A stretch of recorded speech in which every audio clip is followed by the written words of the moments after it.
प्यारे बच्चों, एक बार फिर से स्वागत है आपका हमारे यूट्यूब चैनल पे। और आज हम पढ़ रहे हैं पंचम पाठ सहसा विदधित न क्रियाम। यूपी बोर्ड की कक्षा 8 प्रज्ञा से हम पांचम पाठ पढ़ रहे हैं अनिवार्य संस्कृत का सहसा विदधित न क्रियाम। चलिए शुरू करते हैं। लेकिन चैनल पे नए हैं तो चैनल को सब्सक्राइब करें, बेल आइकन को ऑल पर सेट करें, वीडियो को ज़्यादा से ज़्यादा लाइक करें। पाठ है आज का हमारा सहसा विदिधित न क्रियाम, अर्थात सहसा यानी अचानक, विदिधित अर्थात नहीं करना चाहिए, क्रियाम अर्थात कार्य, अर्थात बिना विचारे, बिना जो है विचार विमर्श किए कोई भी कार्य नहीं करना चाहिए, अचानक से कोई काम। तो सहसा विदिधित न क्रियाम अर्थात अचानक से कोई कार्य नहीं करना चाहिए। आज का हमारा यह पाठ है पंचम पाठ प्रज्ञा की हिंदी की अनिवार्य संस्कृत से। तो चलिए शुरू करते हैं।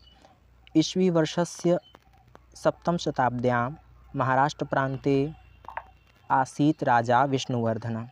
तस्य राजसभायां महाकवि भारवी राजकविः आसीत्। तस्य महाकाव्यं किरातार्जुनीय पुराकालदेव अत्यंत प्रसिद्धं वर्तते। कहा जा रहा है ईस्वी वर्षस्य अर्थात ईस्वी वर्ष के सप्तम शताब्द्या अर्थात 7वीं शताब्दी में, सप्तम अर्थात 7वीं, शताब्द्याम अर्थात शताब्दी में, ईस्वी वर्ष के 7वीं शताब्दी में महाराष्ट्र प्रांते अर्थात महाराष्ट्र प्रांत में। महाराष्ट्र बच्चों जैसा कि हम जानते हैं हमारे भारत का ही एक प्रांत है, हमारे भारत का ही एक राज्य है। तो ईस्वी वर्ष के 7वीं शताब्दी में महाराष्ट्र प्रांत में राजा अर्थात राजा विष्णुवर्धन अर्थात विष्णुवर्धन आसीत अर्थात था। ईस्वी वर्ष के 7वीं शताब्दी में महाराष्ट्र प्रांत में विष्णुवर्धन राजा था। तस्य राजसभायां, तस्य अर्थात उसकी, राजसभायां अर्थात राजसभा में, महाकवि अर्थात महाकवि, भारवी अर्थात भारवी, राजकवि आसीत अर्थात था। उसकी महासभा में अर्थात उसकी राज्यसभा में महाकवि भारवी राजकवि थे। अर्थात जो महाराष्ट्र प्रांत के जो राजा थे विष्णुवर्धन, उनकी राज्यसभा में भारवी नाम के महाकवि राजकवि का कार्य करते थे। तस्य महाकाव्यम किरातार्जुनीय, तस्य अर्थात उसकी या उनकी, महाकाव्यम अर्थात महाकाव्य, किरातार्जुनीयम किराता अर्जुनीय, पुराकालदेव प्राचीन काल में, अत्यंतम अत्यंत ही, प्रसिद्धम अर्थात प्रसिद्ध, वर्तते अर्थात था या है। उनका महाकाव्य किरातार्जुनीय प्राचीन काल में अत्यंत प्रसिद्ध था। तो ये हमारा इस लाइन का अर्थ निकला बच्चों। फिर से समझ लेते हैं इसको। ईस्वी वर्ष के 7वीं शताब्दी में महाराष्ट्र प्रांत में राजा विष्णुवर्धन थे। उनकी राज्यसभा में महाकवि भारवी राज्यकवि थे। उनका महाकाव्य किरातार्जुनीय प्राचीन काल में अत्यंत ही प्रसिद्ध था। आगे चलते हैं। अब आगे क्या हुआ बच्चों? भारवी बाल्यकाले महता परिश्रमेण विद्याम अर्जितवान। भारवी अर्थात भारवी ने, बाल्यकाले अर्थात बचपन से ही या बचपन में ही, महता अर्थात बहुत, परिश्रमेण अर्थात परिश्रम से, विद्याम अर्थात विद्या, अर्जितवानम अर्थात प्राप्त की। भारवी ने बाल्यकाल में बहुत परिश्रम से विद्या प्राप्त की। तस्य विलक्षणाम प्रतिभा काव्यरचनाम्यपि प्रवृत्ताम। तस्य अर्थात उसकी, विलक्षण अर्थात विलक्षण, प्रतिभाम अर्थात बुद्धि, उसकी विलक्षण बुद्धि, काव्य रचनाम अपि काव्य रचना की ओर अर्थात काव्य रचना में, प्रवृत्ताम अर्थात प्रवृत्त थी। उसकी विलक्षण बुद्धि काव्य रचना में प्रवृत्त थी अर्थात वह कविताएं लिखा करता था। स सर्वदा विद्वत् भाषसु सोत्साहम उपातिष्ठत। स अर्थात वह, सर्वदा अर्थात हमेशा, विद्वत भाषु विद्वानों की सभाओं में, विद्वत सभाषु अर्थात विद्वत अर्थात विद्वानों की, सभाषु अर्थात सभाओं में, दो शब्दों को मिला दिया गया है। वह सर्व हमेशा विद्वानों की सभाओं में, सोत्साहम उत्साह से, उपातिष्ठत उपस्थित होता था अर्थात वह सदैव विद्वानों की सभाओं में उत्साह से उपस्थित होता था अर्थात विद्वानों की सभाओं में भी भाग लिया करता था। तत्र पंडितैः सह अनेकवारं चातुर्येण शास्त्रयाम अकरोत्, शास्त्रयार्थम अकरोत्। तत्र अर्थात वहाँ, पंडिते अर्थात पंडितों के, सह अर्थात साथ, वहाँ पंडितों के साथ अनेक बारम अर्थात अनेक बार, चातुर्येण अर्थात चतुराई से, शास्त्रार्थम अर्थात शास्त्रार्थ अकरोत अर्थात करता था। वहाँ पंडितों के साथ अनेक बार चतुराई से शास्त्रार्थ करता था, जो भारवी था। स कवि सम्मेलनेषु निरंतरम काव्यम अश्रावयत। स यानी वह कवि सम्मेलनेषु अर्थात कवि सम्मेलनों में भी निरंतरम अर्थात हमेशा या सदैव या निरंतर, काव्यम अर्थात कविता, अश्रावयत अर्थात सुनाता था। वह कवि सम्मेलनों में भी निरंतर कविताएं सुनाता था। श्रोतारम तस्य रम्यम काव्यम श्रुत्वा भ्रंशम प्रशंसयन्ति स्म। श्रोतारम अर्थात श्रोता लोग भी अर्थात जो कविता सुनने वाले होते थे वो भी, तस्य अर्थात उसकी, रम्यम अर्थात सुंदर, काव्यम अर्थात कविता को, श्रुत्वा अर्थात सुन करके, भ्रंशम प्रशंसयन्ति बहुत प्रशंसा करते थे। अर्थात श्रोतागण भी, सुनने वाले भी उसकी सुंदर कविता को सुनकर उसकी बहुत प्रशंसा करते थे। इत्थम काव्य का कलायां तस्य कीर्तिलता अल्पनेवं कालेन चतुर्दिशिं प्रसारत। इस प्रकार, इत्थम अर्थात इस प्रकार से, काव्य कलायां काव्य कला में, तस्य अर्थात उसकी, कीर्तिलताम अर्थात यश, उसकी जो कीर्ति थी, उसकी यश था, जो उसकी प्रशंसा थी, अल्पनेव कालेन थोड़े ही समय में, अल्पनेव अर्थात अल्पकाल में, कालेन अर्थात समय में, अल्पनेव अर्थात थोड़े ही, कालेन अर्थात समय में, थोड़े ही समय में, चतुर्दिक्षु चारों दिशाओं में, प्रसारत मतलब फैल गई। इस प्रकार उसकी काव्य कला से उसकी कीर्तिलता अर्थात उसका यश, उसकी प्रशंसा थोड़े ही समय में चारों दिशाओं में फैल गई। पुनः समझते हैं बच्चों इसका सिर्फ हिंदी अर्थ। भारवी बाल्यकाल से ही बहुत परिश्रम से विद्या प्राप्त की। उसकी विलक्षण बुद्धि काव्य रचना में प्रवृत्त थी। वह हमेशा विद्वानों की सभाओं में उपस्थित होता था। वहाँ पंडितों के साथ अनेक बार चतुराई से शास्त्रार्थ करता था। वह कवि सम्मेलनों में निरंतर कविता सुनाता था। श्रोता लोग उसकी सुंदर कविता सुनकर बहुत प्रशंसा करते थे। इस प्रकार काव्य कला में उसका यश अल्पकाल में ही चारों दिशाओं में फैल गया। तो बच्चों आगे चलते हैं, अपने साथ अपना पाठ्यपुस्तक हिंदी का अवश्य रखें और मिलाते हुए और पेंसिल की सहायता से कठिन शब्दों का अर्थ लिखते हुए चलें। आगे क्या हुआ? भारवे पिता पुत्रस्य काव्ययशसा मनसि अत्यंत प्रसन्नं संतुष्टश्च आसीत्। भारवे अर्थात भारवी के, पिता अर्थात पिता, पुत्रस्य पुत्र के, काव्ययशसा काव्य यश से अर्थात कविता के यश से, उसकी कविता से की प्रशंसा से, मनसि अर्थात मन से, अत्यंतम अर्थात अत्यंत, प्रसन्नम और प्रसन्न, संतुष्टश्च च अर्थात और, संतुष्ट यानी संतुष्ट, आसीत अर्थात था। भारवी के पिता पुत्र की काव्य यश से मन में अत्यंत प्रसन्न और संतुष्ट था। प्रत्युत स नहीं, एक लाइन छोड़ गए। तथापि स वचसा भारवीं कदापि न प्रशंसत। तथापि अर्थात फिर भी, तब भी, स यानी वह, वचसा अर्थात वाणी से, भारवीं अर्थात भारवी की, कदापि अर्थात कभी भी, न अर्थात नहीं, प्रशंसतः अर्थात प्रशंसा करता था। फिर भी वह वाणी से भारवी की कभी भी प्रशंसा नहीं करता था। अर्थात उसका पिता भारवी की इस काव्य रचना से, उसके यश से मन से अत्यंत ही प्रसन्न था, लेकिन फिर भी वह कभी भी वाणी के द्वारा भारवी की प्रशंसा नहीं करता था, अर्थात उसके मुख पे कभी उसकी प्रशंसा नहीं किया करता था। प्रत्युत स यदा कदा तस्य पांडितस्य आलोचनम अकरोत्। प्रत्युत अर्थात बल्कि, स यानी वह यानी कि उसके पिता, कभी कभी, यदा यदा यदा कदा अर्थात कभी कभी, तस्य अर्थात उसके, पांडितस्य अर्थात पांडित्य की, उसके विद्वत्ता की, उसके ज्ञान की, आलोचनम अकरोत् आलोचना करते थे। बल्कि उसके पिता कभी कभी उसके पांडित्य की, उसकी विद्वत्ता की आलोचना किया करते थे, अर्थात निंदा किया करते थे। तेन भारविः चिंतितः खिन्नश्च अजायत। तेन अर्थात जिससे या इससे, भारविः अर्थात भारवी, चिंतितः अर्थात चिंतित, खिन्नश्च और खिन्नत, खिन्न अजायत अर्थात हो जाता था, जिससे से भारवी चिंतित और खिन्न कह सकते हैं, उदास या दुखी हो जाता था। कि उसके पिता के द्वारा जब उसकी निंदा की जाती तो उससे वो बहुत ही उदास और चिंतित हो जाता था।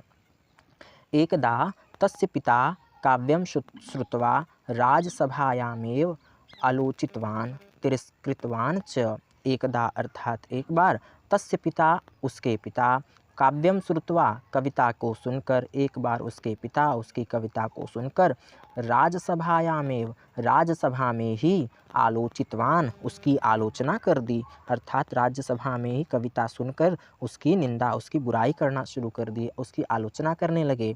और तिरस्कृतवान च अर्थात और, बच्चों च पीछे लगता है लेकिन हम उसको संस्कृत में बीच में लेकर के आते हैं, और तिरस्कृतवान और तिरस्कृत किया अर्थात उसका अपमान किया। एक बार उसके पिता ने उसकी कविता को सुनकर राज्यसभा में ही उसकी आलोचना की और उसको तिरस्कार किया।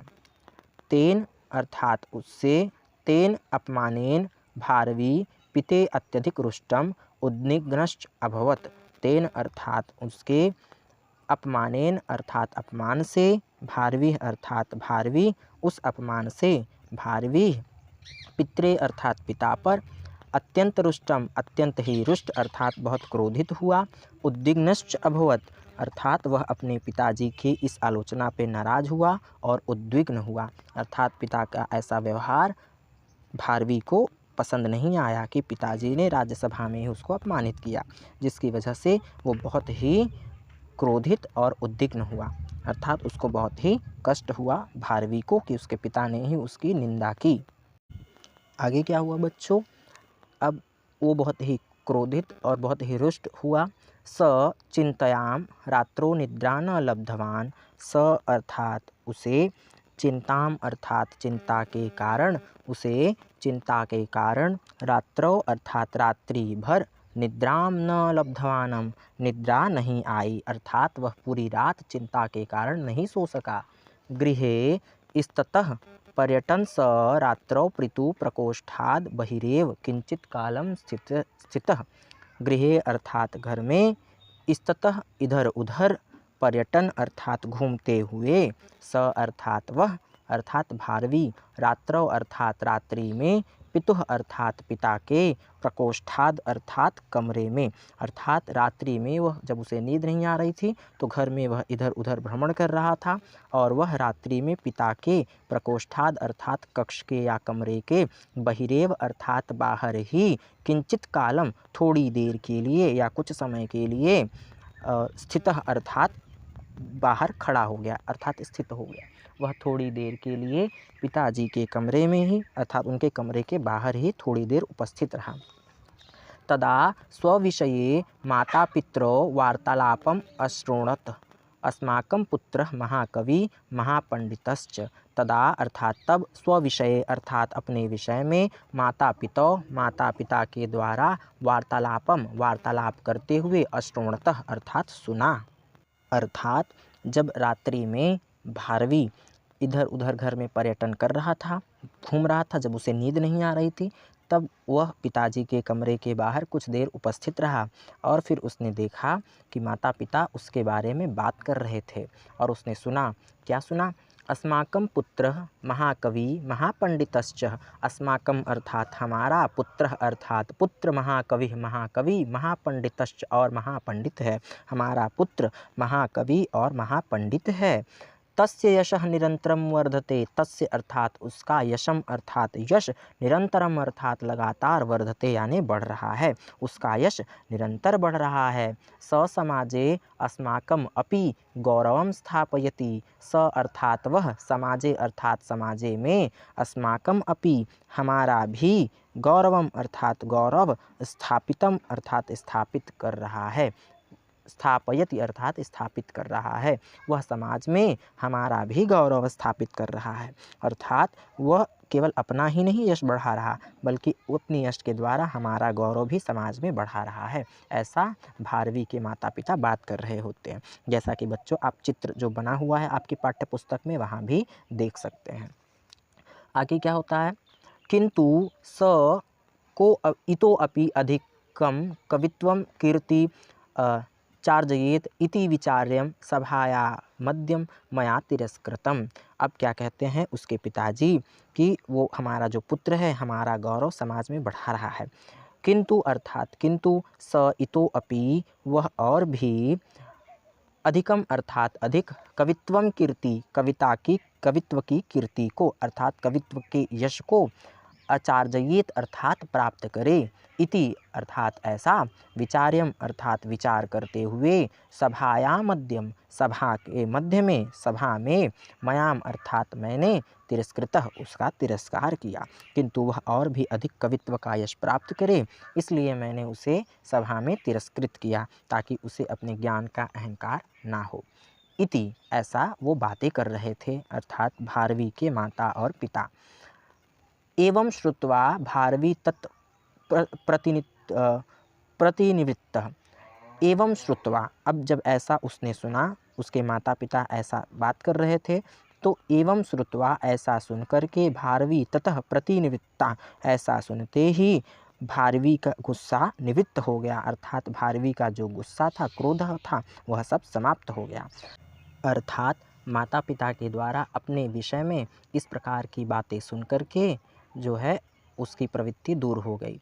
पितरम प्रति मिथ्यारोषात और पिता के प्रति मिथ्यारोषात जो उसका क्रोध था तस्यांतरकरणे महती ग्लानिम उत्पन्ना उसके अंतःकरण में अर्थात पिता के प्रति जो उसका क्रोध उत्पन्न हुआ था उसके लिए महती ग्लानिम उत्पन्ना उसके हृदय में उसके अंतर में अंतरात्मा में बहुत ही ग्लानि उत्पन्न हुई अर्थात पिता के प्रति झूठे जो है क्रोध के कारण उसके हृदय में बहुत अत्यधिक ग्लानि उत्पन्न हुई। स रात्रौ पश्चात्तापम कुर्वन्नम एतत् प्रदयम प्रणीतवान स अर्थात वह रात्रौ अर्थात रात्रि में पश्चात्तापम कुर्वन् पश्चाताप करके एतद पद्यम इस पद्य की प्रणीतवान अर्थात रचना की उसने रात्रि में पश्चाताप करके इस पद्य की रचना की। अब वो पद्य क्या है बच्चों ये एक श्लोक नीचे दिया हुआ है इस श्लोक को हम पढ़ेंगे। अर्थात जब भारवी को पता चला कि उसके पिता उसकी निंदा उसकी भलाई के लिए करते हैं उसकी आलोचना उसकी भलाई के लिए की जाती है तो उसको अपने क्रोध पर बहुत ही पश्चाताप हुआ और उसको बड़ी ग्लानि हुई और उसने पश्चाताप के स्वरूप एक पद्य लिखा अर्थात एक श्लोक लिखा। श्लोक क्या है श्लोक को पढ़ते हैं और श्लोक का भी अर्थ जानते हैं। सहसा विदिधित न क्रियाम अविवेकः परम पदाम पदम वृणते ही विमश्य कारणम गुणलुब्धा स्वयमेव संपदः। सहसा अर्थात अचानक विदिधित अर्थात नहीं करना चाहिए न अर्थात नहीं क्रियाम अर्थात कार्य अचानक कार्य नहीं करना चाहिए या अचानक कोई कार्य नहीं करना चाहिए क्योंकि अविवेकः परम आपदाम पदम अविवेकः अर्थात बिना विचार के किया हुआ कार्य परम आपदाम बड़ी आपत्ति का बड़ी विपत्ति का पदम अर्थात स्थान होता है क्योंकि बिना विचार के किए गए काम बड़ी विपत्तियों के स्थान होते हैं अर्थात बिना विचार के यदि कोई कार्य किया जाए तो वह बड़ी विपत्ति को जन्म देता है।